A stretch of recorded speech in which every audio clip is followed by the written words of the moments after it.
your department, Mr. Delaney, contacted the Ukrainian embassy to find out why and how minors are getting on planes in Ukraine and arriving here, if they're coming by plane?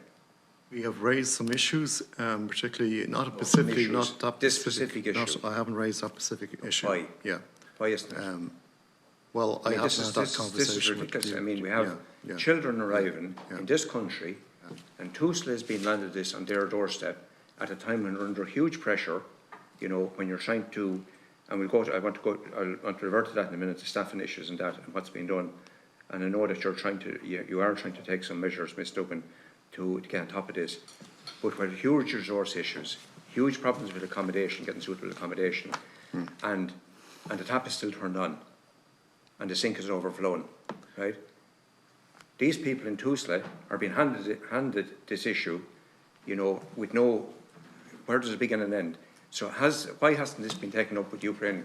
The ambassador, by the way, is very accessible. She's a very nice woman. We've met her, and she's trying to deal with a difficult situation with the invasion of her country by Russia. Illegal invasion. Now, I would just want to clarify that the department may have raised that. I can go back and check that issue before my time as the chief social worker. It needs to be raised. But I would say there is a forum that I'm part of in the Council of Europe with other member states looking at Ukraine, and we've had a number of conferences in relation to the issue and looking at data and looking at referrals. So I think there is. It's not acceptable. Yeah. It's not acceptable for a country that we have welcomed over 100,000 people, including in your hometown, you know, who are in modular, and that's good. You know, that's a good thing to do. But it's not acceptable that a country that has relied on this small country here, on this small state, to take in over 100,000, to somehow just have a laissez-faire attitude towards minors arriving here.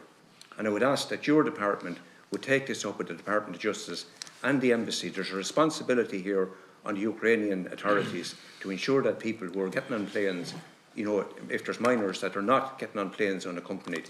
And if there's other countries, what other countries are the worst offenders here in terms of allowing minors on planes? Syria, Afghanistan, Eritrea. Syria, Afghanistan, Eritrea. Okay. Yeah. And I understand there's conflict in those countries. Systems may not be functioning as well as they should be. But it's a very basic thing that airport checks are done. I mean, if you tried to take a minor out of this country, or tried to get one out of it unaccompanied, my God, you know, you wouldn't do it. It'd be very, very difficult to do it.